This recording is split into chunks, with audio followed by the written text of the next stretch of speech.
Hello YouTube world, welcome to my channel. This video is a review of The Real Housewives of Atlanta, Season 14, Episode 16, Is Expensive to Be She. Before we get started, please be sure to subscribe. Now, let's get into it. So this episode opens up with Candy and her son. I believe his name is Chase, and she has him. She's trying to get him into acting, and he's such a cute little boy. He kind of looks like Grandma Joyce a little bit. But Candy has her hands everywhere. Like Candy is dibbling and dabbling in everything. I understand why she is so wealthy, because she takes advantage of every opportunity. Not only is she working, but she's trying to put the babies to work too.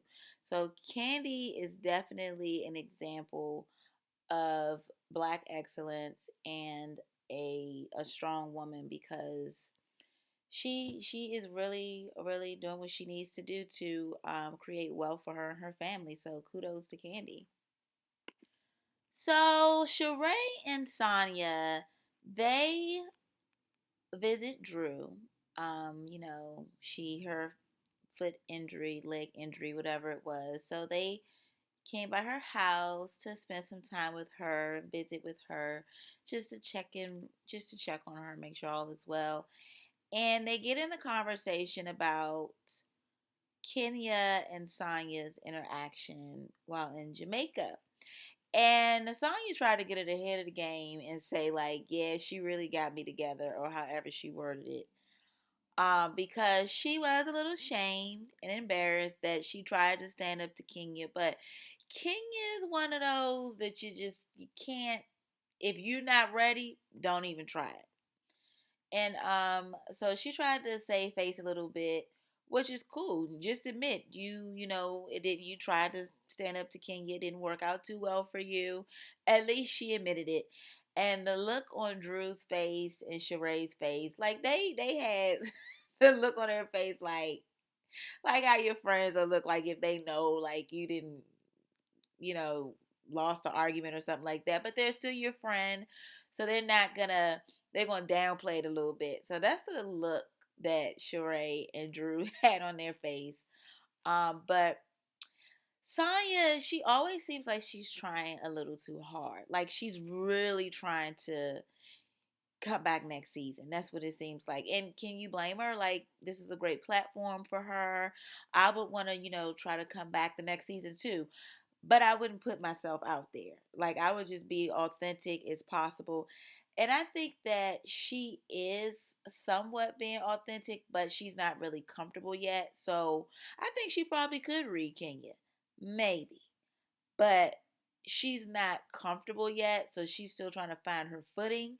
But if she gets another season, she might find her footing and she might be able to hang in there with Kenya. But right now, it's not working out too well for her. But when she called Kenya, she better be lucky, A, that Kenya was half asleep, and B, that Kenya was not in person with her, because Kenya would have got her together. She tried to fast talk Kenya on the phone, tried to get a little, like, what's up on the phone with her. But Kenya was obviously not 100% there. She was half asleep or whatever, because Kenya would have got her together. I do like that Sonya did call Kenya right in front of Sheree and Drew to address the situation right then and there. Again, she did seem like she was just trying to, she was trying too hard, you know, but at least she, did try to address the situation right then and there. So Sheree wouldn't have any time to backpedal. But it was funny because Kenya was like, I don't remember saying it. I'm going to have to call you back. Like, yes, take some time to think about it. Trust me, Kenya's not scared, but she's like, let me think about this before I get deep into it with you. Kenya is a professional when it comes to reading and being super shady and being on her toes and quick witted with it. So Kenya's not one to be trifled with. And the situation I'm referring to is when Kenya said that Sonya's husband was being a bit aggressive when he addressed the Kenya at the dinner table and everyone else that had something to say about Sonya not waiting for the ladies to attend that event or photo shoot or wherever that was she was doing in Jamaica. So when they were questioning Sonya about it, he stood up for his wife, and Kenya said he was being aggressive. So Sheree told Sonya that Kenya said that, and Sonya didn't like that too much. So that's why she called Kenya to address that situation. Ralph and Drew. I don't know why this conversation keeps coming up about why Ralph decided not to adopt Drew's son. And I mean, at one point it seemed like Drew didn't care because she understood. And his reason, she understood why he decided not to, adopt his stepson, Drew's son.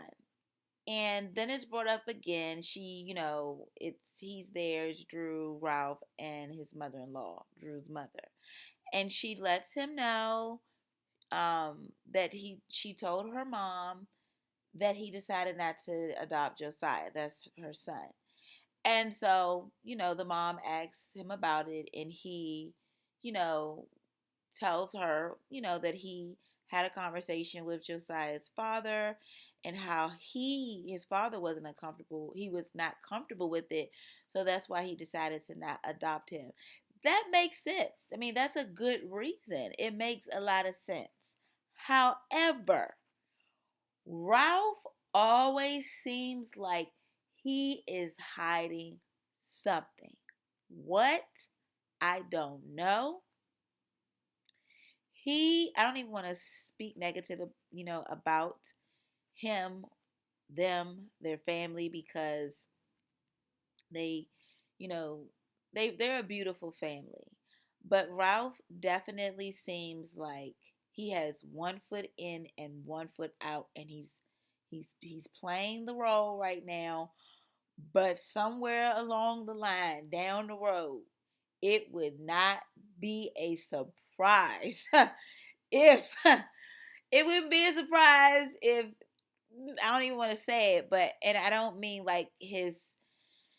I mean, if there is some type of friction, it would not be a surprise because he seems like he's hiding something. I mean, am I the only one who thinks that, who sees that? Like he really, really seems like he's hiding something. Marlo. I haven't seen too many episodes of this season with her interacting with her nephews. But from what I have seen, it does seem like I don't even want to talk too much about Marlo and her nephews because this is a real situation. And, I just, pray that everything works out for her nephews and that this is not just a storyline for her and that, she really will have what she needs to be there for them, to properly nurture them and help them grow up as really successful young men. Other than that, it's a little different for Marlo now that she is a peach holder. How is she a peach holder? I mean, she put in work over the years. But, I mean, none of them really, I mean, because who are the wives on the show? Drew, Sonya, Candy. Marlo's not a wife. King is no longer a wife. And who else? That's it. Sheree's not a wife. Did I already say Sheree? But but so now that Marlo, is no longer just a friend of the show, but she's actually on the show. Marlo has like she's a little more sensitive. She is a lot more sensitive as opposed to when she was a friend. She was throwing shots at everybody, coming for everybody. But now it's like when someone comes for her, she's in her feelings. She's shedding tears. So it's a lot different for Marlo um, this time around. I do know this though. At Kenya and Marlo's birthday gathering, nobody, I don't think Kenya would have cut up because Marlo's best friend looked like she was ready to fight. Like she looks like, I mean, you know what? Not that she was a beautiful woman, but she looked like don't play with me and don't play with my best friend either. Kenya, when she closed the door in Marlo's face, that was funny when they were walking in and she closed the door behind her. That was pretty funny. Rude, but funny. Miss She by Sheree. Where do I start? For starters, the party that she and Drew put together for Kenya and Marlo, Sheree didn't want to pay up. And I partially understand because I wouldn't pay $700 for balloons either. Like she was pretty much saying like, okay, we agreed to do this party together, but I didn't know everything that we were going to include. I wouldn't have got all this stuff. So you got all this stuff for the party and you expect me to split the bill down the middle and I didn't have any say so on the items that were purchased for the party? Yeah, I would have been a little perplexed as well. A fashion show without fashion. How dreadful. The clip that they showed of Dwight on the next episode, Dwight looks pretty good. Like, he looks like he has like a goatee going on and everything. I think he got his nose fixed because he was on an episode of Botched. Dwight looks good. Good for him. But Miss Sheree, and again, I hope Sheree everything works out and she gets the fashions for the show. I'm hopeful because when Sheree was Thelma, what is it? Chateau Thelma. Why did they say that? But when Sheree was talking about Chateau Sheree, wouldn't Nene say, ha, never, never land. Never, never land. Like everybody had something to say about how it would never happen. Years later, you have Chateau Sheree, and it is gorgeous, beautiful, amazing. So I'm hoping that She by Sheree is like that, like because clearly Sheree has class, she has style. Where's she getting the money for all this stuff? That's none of our business. But as long as she gets it done, as long as she ain't robbing no bank, stealing from nobody, like committing serious crimes to get this money, that's her business. But I'm hoping that she pulls it off. Like I said, she has style, she has class, and so I know it'll be a beautiful fashion show. But yeah, like she should have Kenya help her or whomever. And it was so funny, like the back and forth between Kenya and Sheree's stylist, and the stylist was like, Kenya said something smart out of her mouth, and the stylist was like, "Hey, confetti." It was a trip, but as soon as the stylist saw Kenya walk through the door, she was like, "Oh my gosh, like I don't want to deal with this. I don't want to deal with her." But yeah, I hope Sheree is able to pull it together. And yeah, I hope she's able to pull it together. Do Sheree be lying? Yes, Sheree be lying.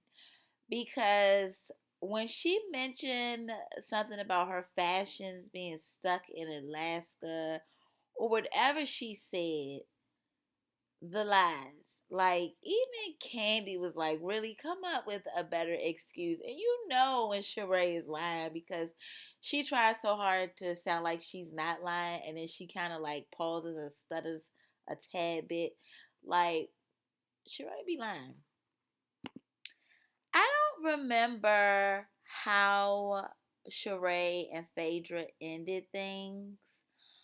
I don't I don't remember how their relationship was, but clearly they're not friends because Sheree decided to have Apollo on the show as a friend, a guest of the show, her guest on the show.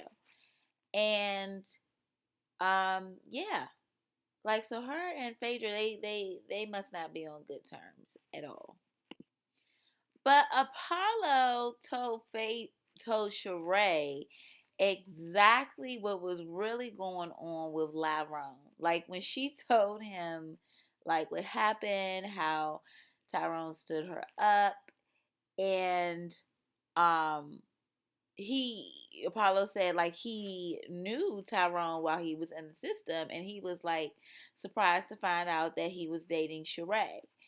And, she was like, yeah, they were dating. And then he pretty much said that men, when they're in jail and they have a long sentence, they are boo loving on the phone with a lot of different women. Like they have multiple women visiting them in jail, writing them letters, calling them on the phone. He pretty much made it clear that Sheree was just another female for Tyrone.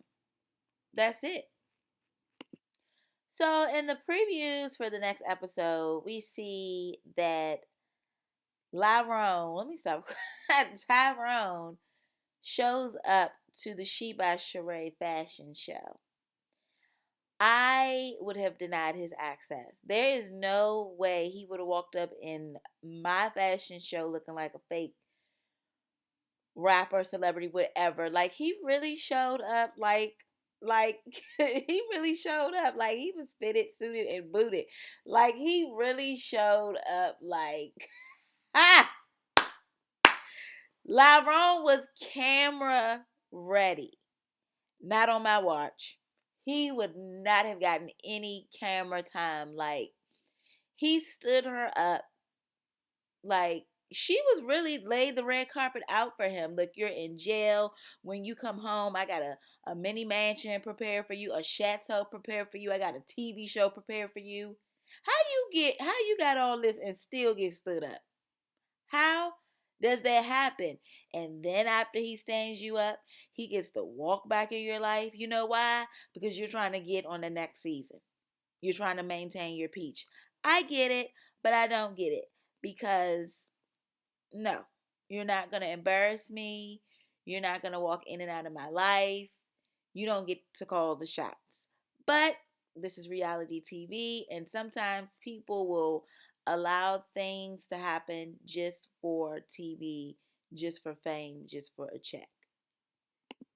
Well, that's all I have for this video. Please be sure to like, comment, and subscribe. Until next time, TTYL.